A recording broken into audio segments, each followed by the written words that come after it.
must follow the law. The law says... Glorious. Is it a lawsuit? Probably. Why not? Well, hello everybody, and welcome back to Buckle Up, It's the Law, folks. Today we are going to be doing something special once again. We did this in the middle of the Karen Reed trial, and I want to do it once again. I want to answer your questions. You have questions, I maybe have answers. Without further ado, let's get into it.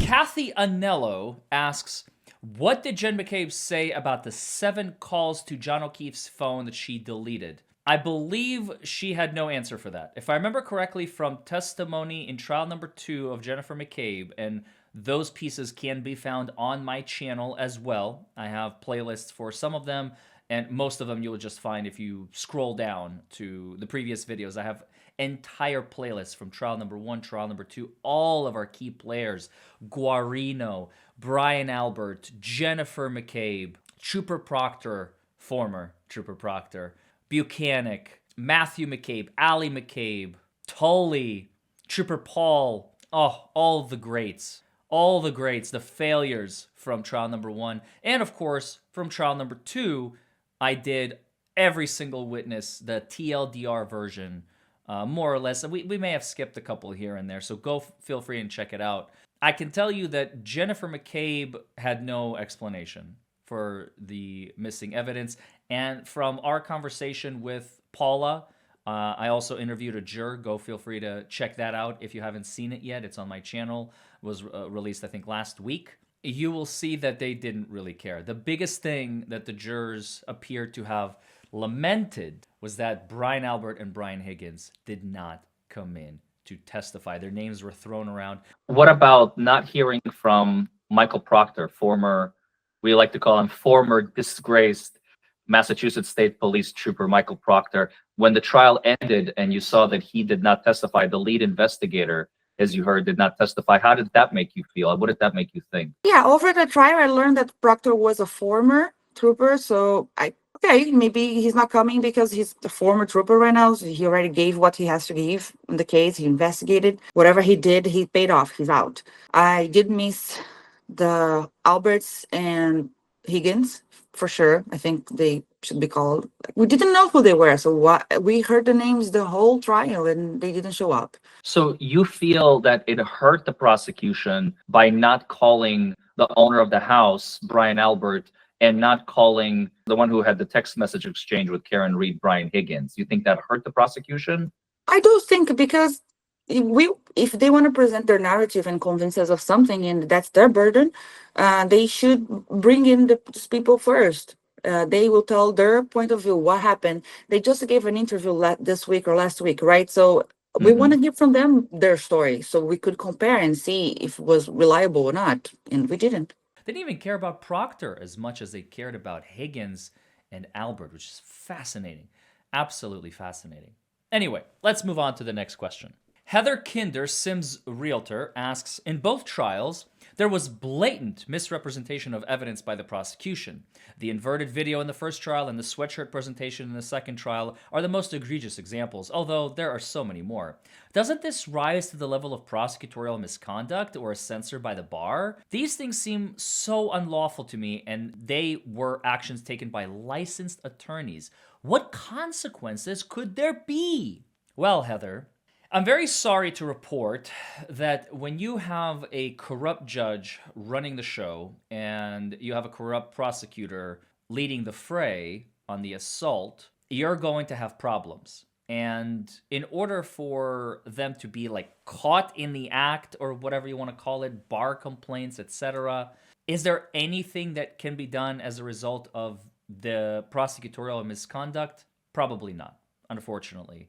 This is just the name of the game. Prosecutors enjoy something known as absolute immunity, not qualified immunity like police officers do. Absolute immunity means absolute. The only way to strip a prosecutor of immunity is to show that they were acting not in the capacity as a prosecutor, but in their capacity as a citizen.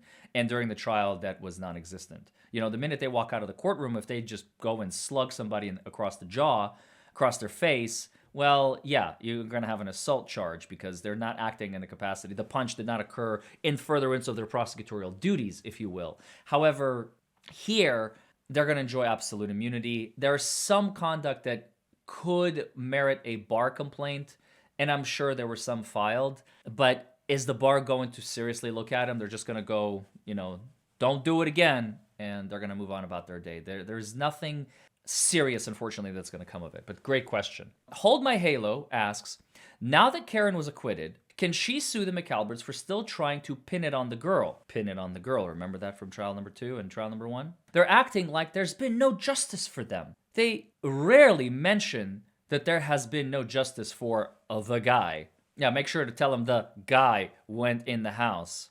Exactly. These people. Can she sue? Sure, but what is she going to sue for? Harassment? The institution of false charges? Prosecutorial misconduct? Levying charges against someone? I mean, the McAlberts were not the ones who pressed the charges. It was the Norfolk County DA's office. So unless the McAlberts kind of go out of their way and do something even more egregious, well, then she may have grounds to sue. But at this juncture, I don't know if there's really a whole lot that Karen can sue for, unfortunately. As much as we would love to, everybody wants justice. Everybody wants vindication. Everybody wants, and trust me, justice is coming. Don't worry about it. In a nutshell, can she sue? Sure. Is she going to win? Probably not. They have to do something more. We want justice. That's what we want, and hopefully we will get it. As you remember in my conversation with Damon Seligson, he and I both have agreed that justice has not been served. This has been a travesty of justice, miscarriage of justice, and hopefully one day one of them will accidentally rat themselves out. So that's what we're looking for. Next question. The prosecution went after the wrong person. And you've got the sadness that Karen and her family had to go through. And so I think there is just the travesty of that. Yeah. That they went after an innocent woman from day one that has left complete unanswers and no closure for the family who lost a loved one. I think that is just abjectly devastating for everybody. Fortunato asks, after the fatal blow, they leaned him sitting against the wall, his head bent forward. He vomited. What's normal after hitting your head that hard? I wonder even more why there was not one word spoken about the blood he must have lost. Excellent question. It was not on the lawn. It was not sucked by the ground because it was, as Hank said, frozen and stone hard. So why did they not speak about the blood? 100% they would have been found in 34 Fairview if anyone went into that house at that time, especially into the basement or the garage, right? Not necessarily the basement. We've kind of realized that it may have been in the garage where it all went down. So you are correct, but it's so hard to prove because you would need an expert to say, well, he had this amount of blood that was found at the time of death, and so many pints, quarts, whatever liters are missing. It is very, very difficult to prove. I think it's more confusing to the jury because sometimes you got to pick your battles. Even though you may have something you're like, oh my God, this is ironclad. I need this. I want this. I must have this. But does it further my theory of the defense? If no, then none of it matters and you exclude it. So I'm going to chalk it up to strategy and choice of defenses that the defense team decided to go with, although it's an excellent question. Katie asks, what do we think Higgins was taking out of the vehicles at the police department around 1:40 and putting in his Jeep just after that butt dial on his face? Has anyone looked into what is in the vehicles and what is in the large duffel bags? I have no clue. I have no idea. I don't think anybody has been talking about this. I don't think there's any information out there. The only person who can attest to this is Higgins himself, and he is missing in action. We don't know where he is and where he might be. So if you were to ask me, I would say that he was probably bringing his tool bag. He probably needs his tools because they got a dead body to deal with. They got to clean things up. You got to patch things up, fix things up. You know, things have probably been broken. It's an altercation. A man is being beaten to death. You think that he's not going to fight back? He's just going to take it? Come on. You know, things probably they were in disrepair. They probably needed some repair. That's why his vehicle was seen at the at the Alberts front lawn, as Lucky testified around 3:45, I think it was, in the morning. Go back to Lucky's testimony in both trials. He gives the outline for that. Monica asks, whose blood and vomit was it in John's underwear? It was John's, clearly. Again, why did that not come out? Why was that not a question being asked? Defense strategy. It must have not have been important enough for the defense, and clearly it was enough not to even talk about it since it was not mentioned in the trial through any witness or doctor for the defense. MS asks, why was Jen McCabe's father and his home address questioned? Who went there? Did Allie McCabe bring Chloe there that night? That is a very complicated question, and I don't think we have any details specifically to specify that. To be completely honest with you, I don't even remember that question. I may have missed it, so I do apologize. Moving on to the next one. Care Bear, what's going on with all the new videos from 34 Fairview's basement? What's going on with them? They're public now. Where did they come from? Who leaked them? Who published them? It's a great question. Maybe we'll find out. It sounds like they have a mole. It sounds like there is a mole inside of 34 Fairview. I mean, unless they did it intentionally to kind of show that, hey, we don't care anymore, which would be really weird because it's not like double jeopardy because they were not on trial. Karen Reed cannot be retried for this. They can. New culprits. Third-party culprit defense. We all know it's there. Carrie asks, Larry, what, in your opinion, do you think the defense did differently regarding jury selection in Trial 2 that they didn't do in Trial 1? The jurors in Trial 2 seemed exceptional. Well, number one, I think in trial number 1, everybody were like, this is gonna end very poorly for the prosecution. The defense was probably like, if we play our cards right, we have it in the bag. I hate to say it like this, but it's starting to seem like it the more I'm familiarizing myself with the cases post-verdict in trial number 2 and speaking with Damon and so on. I'm getting a little sneak peek into their minds and how they were thinking. And we see that the jury is not all that different. The problem with juries is that when you walk in as a defendant, remember what Paula said in her interview.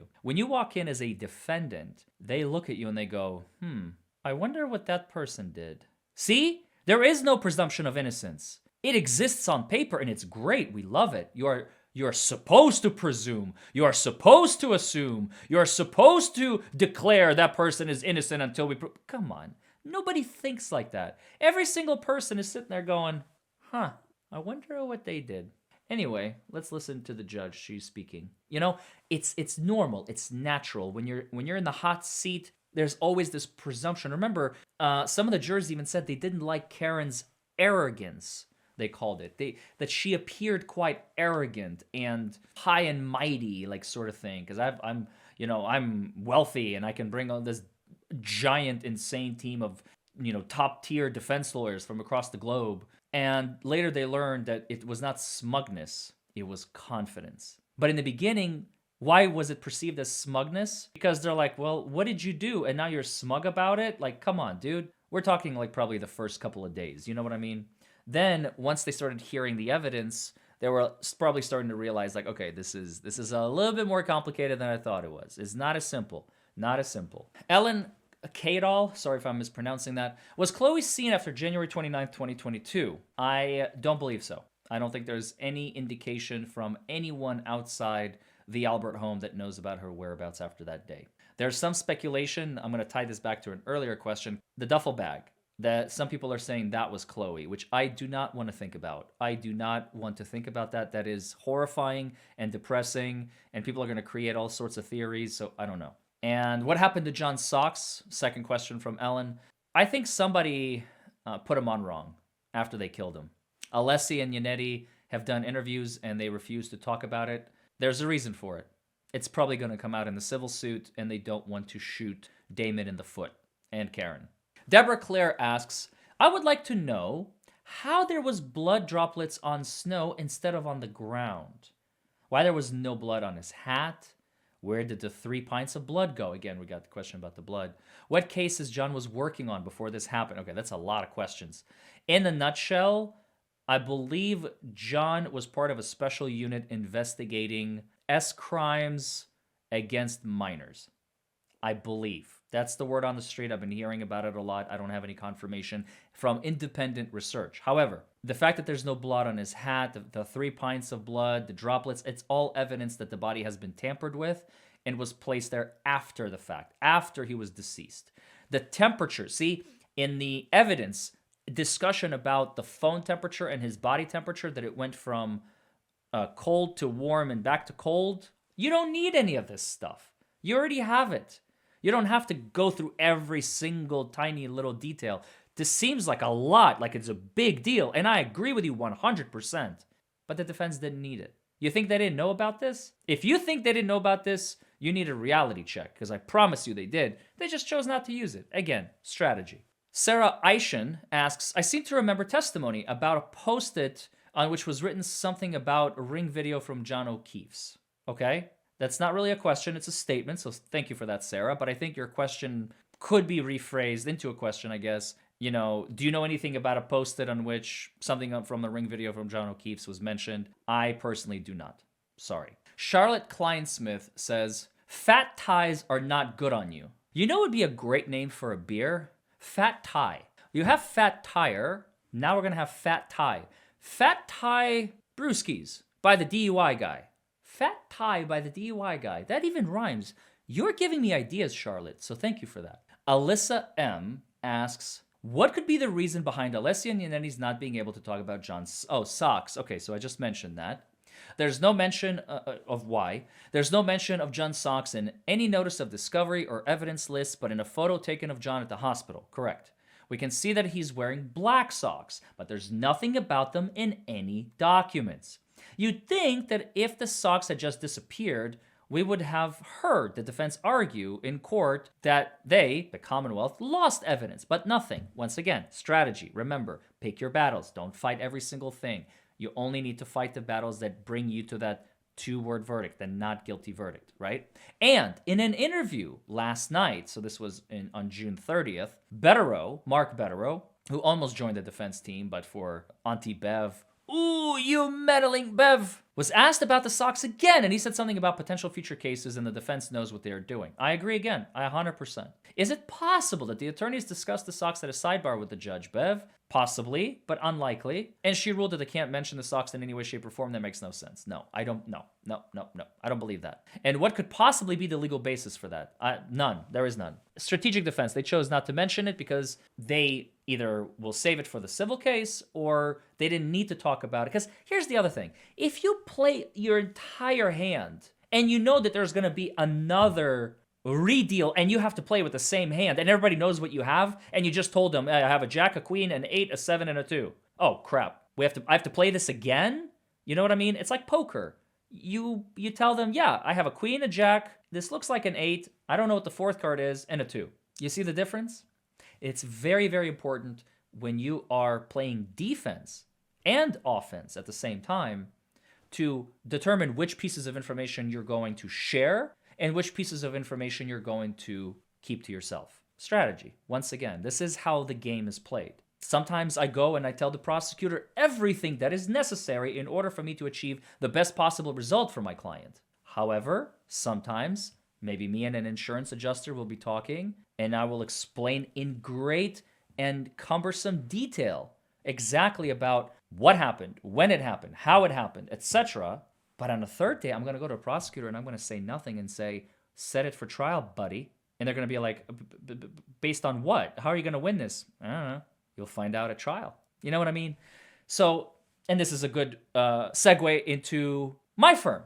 If you have a case, 1-844-774-HURT. We represent injured people all across the nation. 24 hours a day, 7 days a week. 1-844-774-HURT. Give us a call. I'd love to help you out. Leah asks, would her auto insurance have paid out under bodily injury at any time during this?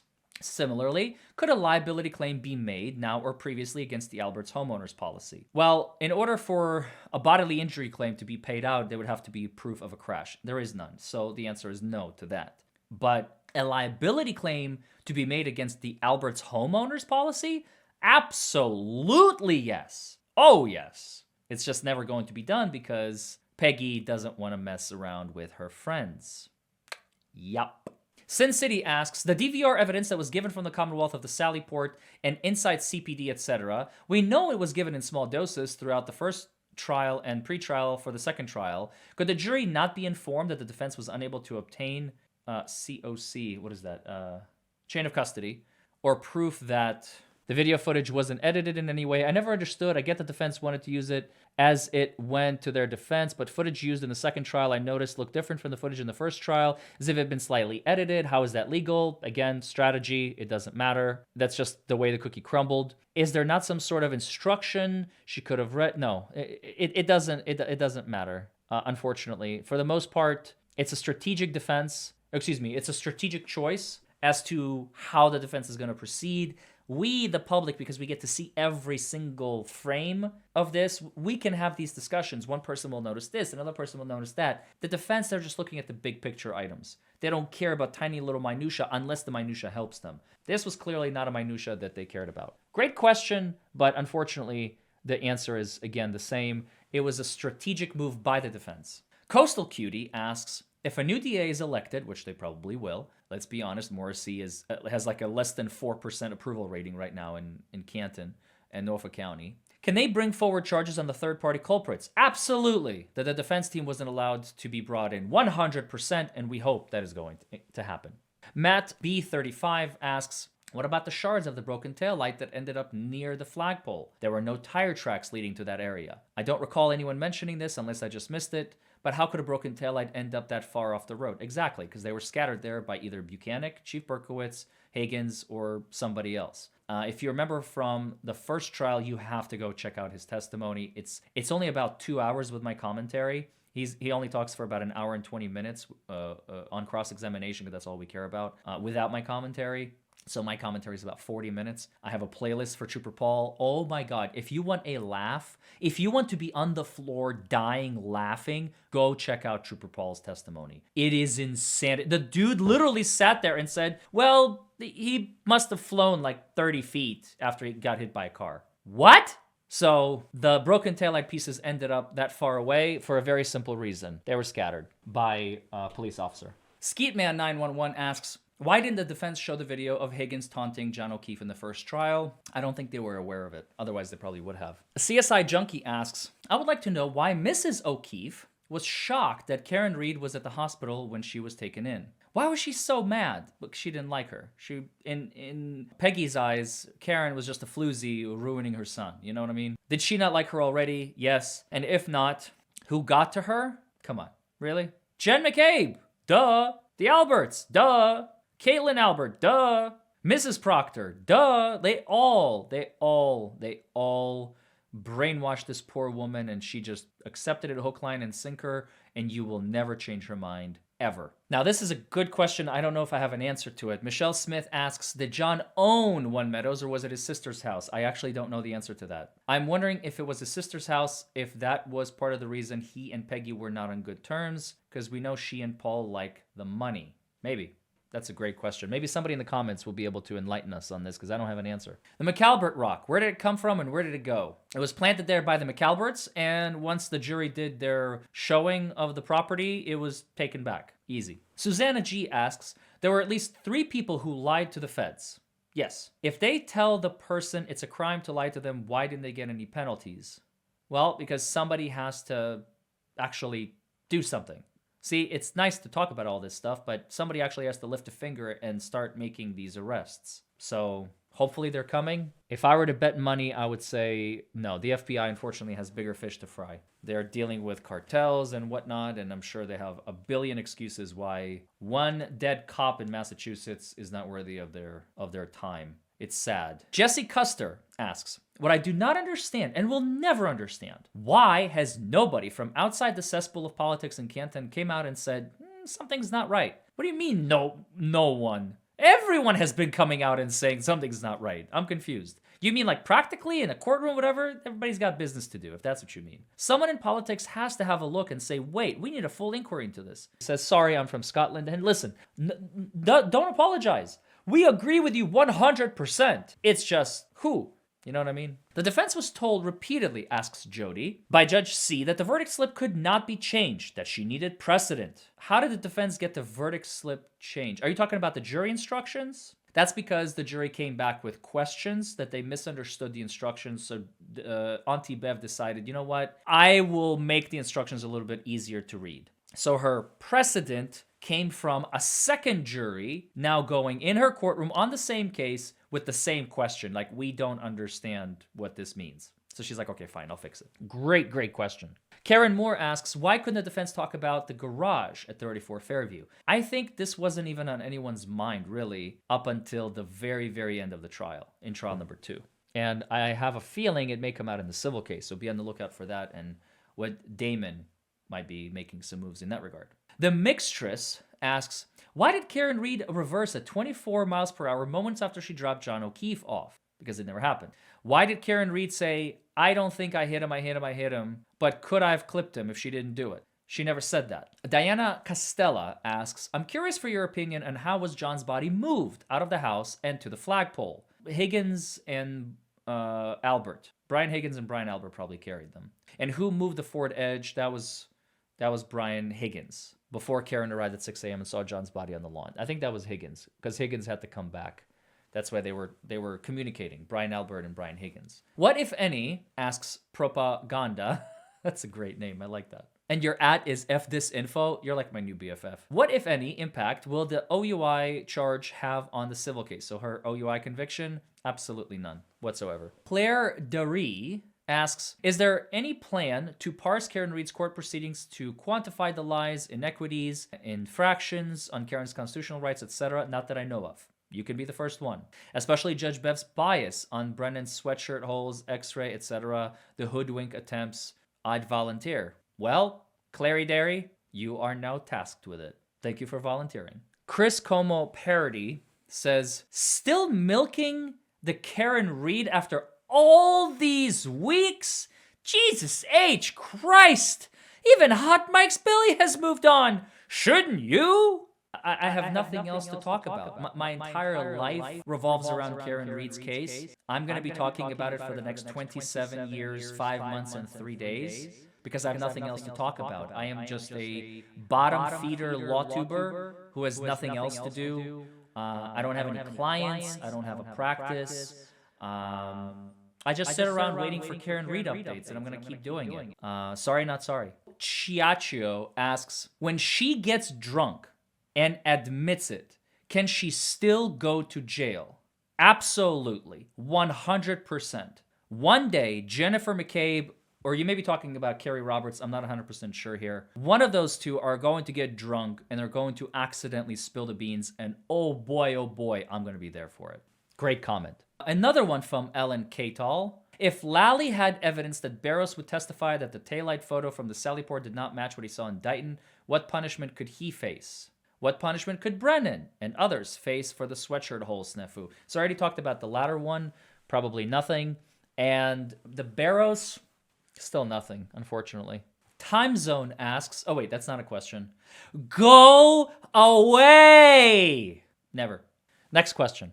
And by the way, that's not a question, that's a statement. Congratulations, genius. E.A. Bingham asks, I'd love to see the McAlberts as a third-party defendant. How likely is that? With the new administration in the Norfolk DA's office by the end of the year, maybe we'll see some change, but we still have 6 months until that happens. Why has Brian Higgins been so quiet? Because he's scared. Do you think he's making a deal with the FBI? Probably not. Ooh, I love this question. Marcus Burks asks, Auntie Bev had grave concerns when the defense misspoke about paying ARCA. The prosecution intentionally lied and manipulated facts when introducing John O'Keefe's hoodie. Why didn't Bev have grave concerns then? I mean, I understand the judge gets discretion, but this is biased and a double standard. Yes, Marcus, 100%. Auntie Bev is bought and paid for.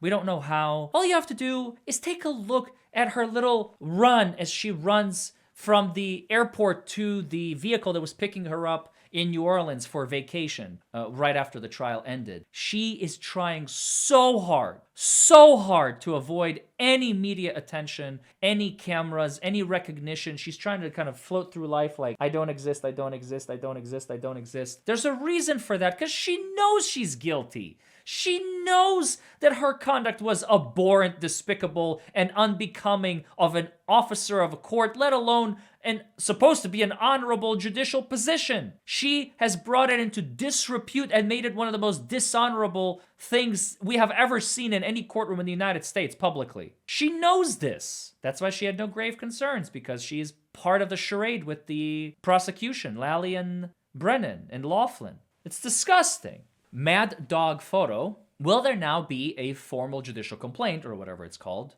in the JQC, submitted on Auntie Bev in the way she handled both cases? I hope so. If so, will she get away with it? Did her conduct rise to a level unbecoming a judge? Yes. Was it egregious enough to have her removed from the bench? If I was on the JQC, I would say yes, but they're probably going to say no. I also got one in my email from a Carolyn Murphy. Now, this is a little bit lengthy, so bear with me. I love the videos you did for the Karen Reed trials. I have watched the various interviews and comments by Paula, the juror. Is she a citizen of the U.S.? Yes, absolutely. She must be, otherwise she would not be able to serve on the jury. She practices law in Brazil. Yes, she was a lawyer in Brazil. Says she came to the U.S. 10 or so years ago. She took some English second language classes. Nowhere does it say that where she became a citizen and when. You're not going to find it. It's the Department of Homeland Security, USCIS, United States Citizenship and Immigration Services. One cannot serve on a jury if not a citizen. Absolutely. Very concerning. Not to me. Will the McKees go after Karen's movie money? I'm hoping the civil case will get destroyed. So, me too. I hope the civil case gets destroyed. Are the McKees going to go after them? They're going to go after everything she's got. So, yes, yes, and yes. One last question. The current theory, and I hope they lose.